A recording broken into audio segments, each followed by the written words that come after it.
नमस्कार, मी भीमराव खरळे पाटील. BKP मराठीमध्ये आपलं सर्वांचं स्वागत. आज नवीन दिवस, नवीन विषय, नवीन दिवसाची नवीन अशी चर्चा. आज चर्चा घेऊन आलोय म्हणजे काल पुणे जिल्हा परिषदेचं अध्यक्षपदाची निवड काल पार पडलेली आहे. म्हणजे महाराष्ट्रामध्ये ज्या पंचायत समित्या 125 आणि 12 जिल्हा परिषदेच्या निवडणुका झाल्या, त्याच्या आता अध्यक्षपदाची निवडणूक पार पडलेली. 51 ठिकाणी राष्ट्रवादी काँग्रेस घड्याळानं पुणे जिल्हा परिषदेला जागा जिंकल्या होत्या आणि जिल्हा परिषदेचा अध्यक्ष उपाध्यक्षपदी काल निवड झालेली आहे. वीर धवल जगदाळे यांची जिल्हा परिषदेच्या अध्यक्षपदी, तर विवेक वळसे पाटील, दिलीप वळसे पाटलांचे पुतणे यांची उपाध्यक्षपदी निवड झाली. तर लोकांना असं वाटलं होतं की बाबा इंदापूर तालुक्याला याचा काहीतरी फायदा होईल, म्हणजे इंदापूर तालुक्याला अध्यक्षपद मिळेल किंवा कमीत कमी उपाध्यक्षपद तरी मिळेल असं आशा होती. ती अंकिता पाटीलीला मिळेल असं वाटलं होतं लोकांना. तर काही जणांना वाटत होतं की श्रीमंत डोले यांची गटनेतापदी निवड केली म्हणजे त्यांनाच अध्यक्षपद मिळेल असं काही जणांच्या मनात होतं. परंतु राजकीय जे काही डावपेच असतात, जसं की बाबा दौंड तालुक्याला आमदार हा भारतीय जनता पक्षाचा आहे, तर तिथं ताकद दिली पाहिजे, म्हणजे ह्या सगळ्या गोष्टी बघूनच हे सगळं केलेलं असतं. तर इंदापूर तालुक्याला सध्या तरी काय मिळालं नाही असं एकंदरीत दिसतंय. तर याच विषयाची आज चर्चा घेऊन आलो. तर चला, सर्वप्रथम आपण जर चॅनल सबस्क्राईब केला नसेल तर चॅनल सबस्क्राईब करावा ही सर्वांना विनंती, आणि चला चर्चेला सुरुवात करूया. महाराष्ट्र राज्यामध्ये 125 पंचायत समित्या आणि 12 जिल्हा परिषदेच्या निवडणुका पार पडल्या आणि त्याचं आता जिल्हा परिषदेचा अध्यक्ष नेमणुकीची कामं म्हणजे प्रशासनाकडनं करण्यात आली. त्यामध्ये रायगड जिल्हा परिषद असेल, पुणे जिल्हा परिषद असेल, औरंगाबाद म्हणजे छत्रपती संभाजीनगरची जिल्हा परिषद असेल, अशा अनेक जिल्हा परिषदा, महाराष्ट्रातल्या 12 जिल्हा परिषदेच्या निवडणुका झाल्या आणि आता अध्यक्ष निवडीची प्रक्रिया सुरू झाली. ती काल पुणे जिल्हा परिषदेचे अध्यक्षपदाच्या निवडीची प्रक्रिया काल पार पडली. इंदापूर तालुक्यातले श्रीमंत ढोले यांची गटनेतापदी निवड करण्यात आलेली होती. त्यामुळं सगळ्यांना वाटत होते की श्रीमंत ढोले यांना अध्यक्ष केलं जाईल. तसंच काही जणांना वाटत होतं की अंकिता पाटील हिला काहीतरी पद मिळालं, अध्यक्ष केलं जाईल असं एकंदरीत वाटत होतं, परंतु असं झालं नाही. तर यामध्ये वीर धवल जगदाळे जे दौंडचे आहेत ते तिसऱ्यांदा निवडून आलेले जिल्हा परिषदेला, म्हणजे हॅट्रिक केली आणि त्याचंच त्यांना फळ म्हणून जिल्हा परिषदेचं अध्यक्षपद मिळालंय असंही सांगण्यात येते.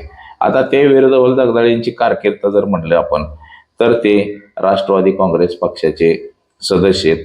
दौंड तालुक्यातले शेतकरी, महिला आणि युवकांसाठी विकास कामे, रस्ते, पाणी पुरवठा, शाळा सुधारणा यावर भर देणारा नेता म्हणून ओळखला जातो. त्यांनी पुणे जिल्हा परिषद निवडणुकीत भाजपचे नाराज कार्यकर्ते त्यांच्या बाजूला खेचण्यात यश मिळालं आणि त्याच्यातूनच त्यांचा विजय झाला. आता दौंड तालुका जर म्हटलं तर हा राहुल कुल घराण्याचं वर्चस्व असलेला तालुका म्हटलं जातं. तसंच आता सध्या सुद्धा राहुल कुल हे दौंड तालुक्याचे आमदार आहेत. पारंपरिक तिथं विरोधक म्हणजे राहुल कुल आणि रमेश थोरात असा सध्या सामना आहे. परंतु या अगोदर जे सुभाष कुल होते हे दौंड तालुक्याचे आमदार होते आणि त्यांच्या सोबतीलाच रमेश थोरात होते. परंतु त्यांच्या निधनानंतर रमेश थोरात वेगळे झाले, राहुल कुल वेगळे, आणि एकमेकाच्या विरोधात ते निवडणुका ठाकत असतात. रमेश थोरात यांचा 2-3 वेळा विधानसभेच्या निवडणुकीमध्ये 2 वेळा पराभव झाला, तर 1 वेळा विजय सुद्धा झालेला होता. तर पुढे जाऊन असं आपल्याला म्हणता येईल की दौंड तालुक्यामध्ये एक तिसरा बिडो म्हणजे राहुल कुल, रमेश थोरात आणि तिसरा बिडो म्हणजे वीर धवल जगदाळे. वीर धवल जगदाळे यांच्या माध्यमातून दौंड तालुक्यामध्ये वातावरण असं पोषक निवडणुकीला तयार केलं जाते. म्हणजे येणारी जी 2029ची जी निवडणूक आहे, या निवडणुकीमध्ये राष्ट्रवादी काँग्रेस घड्याळाचा उमेदवार निवडून यावा अशा पद्धतीनं कुठंतरी कामकाज केलं जाते का, अशी सुद्धा आता चर्चा सुरू झालेली आहे. आता वीर धवल जगदाळे यांचं जे घराणे आहे हे मूळ म्हणजे मूळ धार जे आहे येथील पवार घराण्याचे त्यांचे आहे. पवार घराण्याचे त्यांचे जवळचे संबंध आहेत. म्हणजे आणि त्यांची घराणे निंबाळकर, पोकळे ही घराणे निर्माण झालेली आहे. जगदाळे हे आतापर्यंत म्हणजे बरेच वर्ष झालं अजितदादा यांचं बरंचसं कामकाज म्हणजे दौंड शुगर साखर कारखाना असेल किंवा अजितदादांचे जे काही इतर गोष्टी आहेत ह्या सगळं ते सांभाळत होते. त्याचबरोबर जे आता जिल्हा परिषदेला उपाध्यक्ष म्हणून ज्यांची नेमणूक झालेली आहे ते विवेक वळसे पाटील हे सुद्धा आंबेगाव तालुक्यातलं एक राष्ट्रवादीचं प्रमुख नेतृत्व मानलं जातं. दिलीप वळसे पाटील यांचे ते पुतणे आहेत आणि राष्ट्रवादी काँग्रेस पक्षाचे ते सदस्य आहेत. त्यांची सुद्धा दुसऱ्यांदा बिनविरोध उपाध्यक्ष म्हणून निवड झालेली आहे. पूर्वी सुद्धा ते उपाध्यक्ष होते, तर आता सुद्धा त्यांची उपाध्यक्ष म्हणून निवड झालेली आहे. ते आंबेगाव तालुक्यातल्या पारगाव जारकरवाडी या गटातून जिल्हा परिषद सदस्य म्हणून निवडून आले. त्यांनी शिवसेनेचे अरुण गिरे यांचा पराभव करून ही सीट जिंकलेली आहे. ते दौंड शुगरच्या व्यवस्थापकीय संचालक सुद्धा आहेत, दौंड शुगर साखर कारखान्याचे. तसंच विवेक वळसे पाटील यांनी 2026 म्हणजे आता पुणे जिल्हा परिषदेमध्ये विजय मिळवला आणि त्याच ह्याच्यावरती त्यांना जिल्हा परिषदेचं उपाध्यक्षपद मिळालं. मित्रांनो, म्हणजे पवार कुटुंबियाच्या किती जवळचं कोण आहे याच्यावरती पद दिलं जातं. आता इंदापूर तालुक्याला पद दिलेलं नाही, म्हणजे अजून सभापती पदाच्या सुद्धा काही निवडी बाकी आहेत. तर याच्यामध्ये सुद्धा इंदापूरकरांचा चान्स लागू शकतो, कोणाचा नाही कोणाचा तरी लागू शकतो, असं सुद्धा एकंदरीत आपल्याला सध्या तरी दिसतंय. पण जिल्हा परिषदेची जी निवडणूक झाली, जसं जे वाटत होतं की इंदापूर तालुक्याला अध्यक्ष किंवा उपाध्यक्ष मिळेल, हे मिळालं नाही. त्याचबरोबर जे बारामतीला कलाटे म्हणून होते त्यांना मिळेल असं सांगितलं जात होतं, परंतु त्यांना सुद्धा मिळालेलं नाही.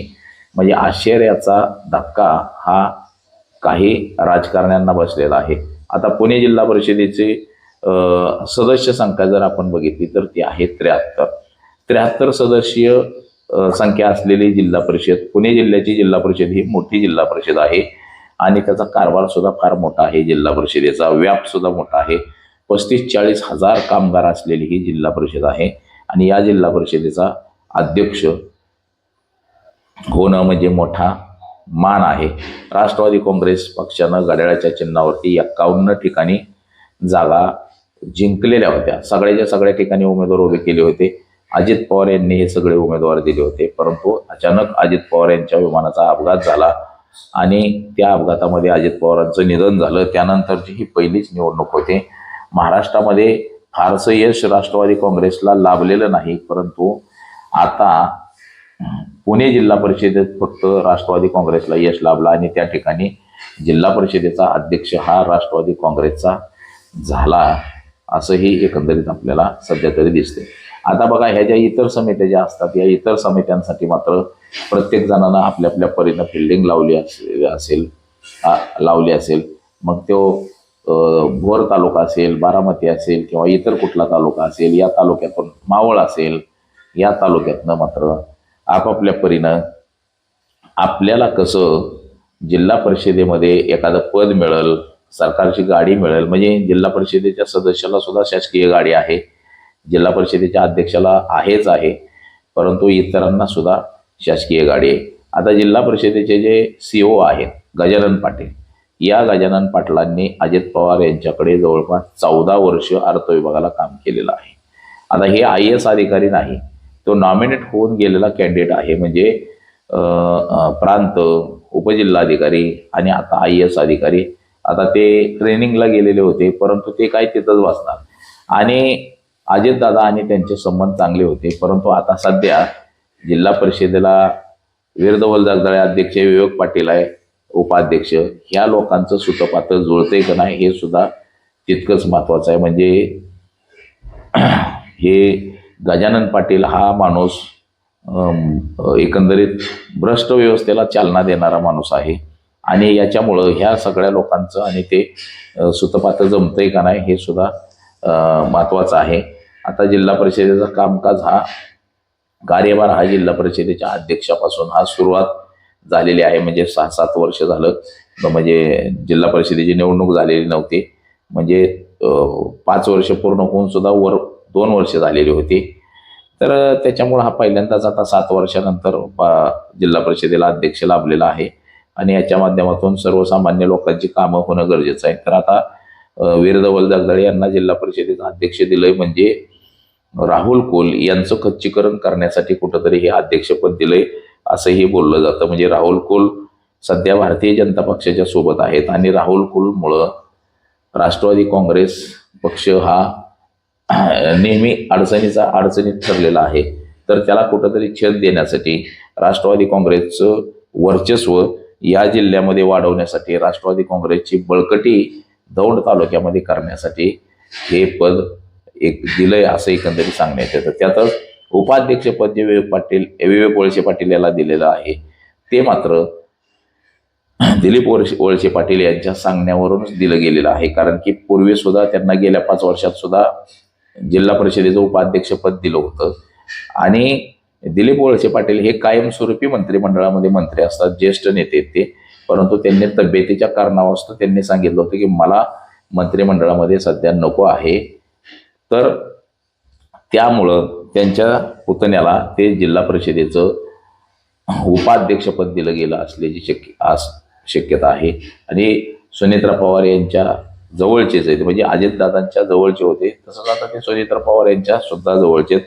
आता वीर धवल जगदाळे यांना जे हे पद दिलेलं आहे हे किती वर्षासाठी दिलंय हे सुद्धा महत्वाचं. असंही सांगण्यात येते की बाबा 1.5 वर्ष अशी पदं दिलेली आहेत आणि शेवटी जो राहील त्याला 2 वर्ष किंवा 6.25 वर्ष असे सुद्धा त्याची विभागणी केली असंही सांगण्यात येतं एकंदरीत. तर बघा, आज एवढंच. माझा सहकारी कॅमेरामन अनिकेत समे, भीमराव कडाळे पाटील, BKP मराठी, इंदापूर, पुणे.